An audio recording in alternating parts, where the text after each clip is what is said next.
Listen to what the Bible says in Matthew chapter 7 and verse 6. These are the words of Jesus. Do not give what is holy to the dogs, nor cast your pearls before swine, lest they trample them under their feet and turn and tear you in pieces.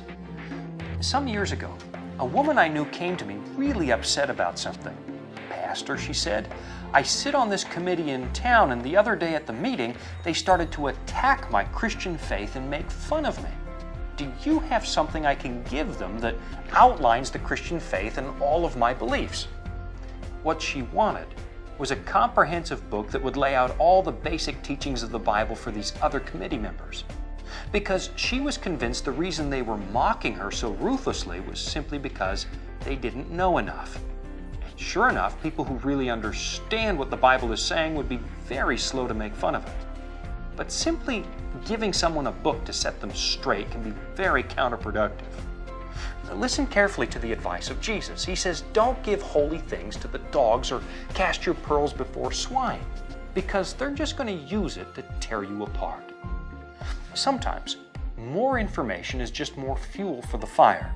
Now, that's a pretty tough lesson to learn for most Christians because we almost always want to give our opponents more information. But that's not always the best approach. If someone is sincerely looking for truth and open to honest discussion, that's one thing.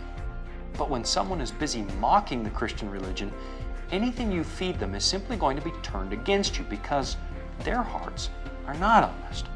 Frankly, a better approach is to give them the one thing they can't argue with: the loving character of God displayed in your life. You can argue with arguments, but it's tough to argue with a life completely transformed by Jesus Christ. If you've got someone who just loves to make you miserable because you're a Christian, think carefully before simply giving them more literature. Why not try showing them the love of Christ first?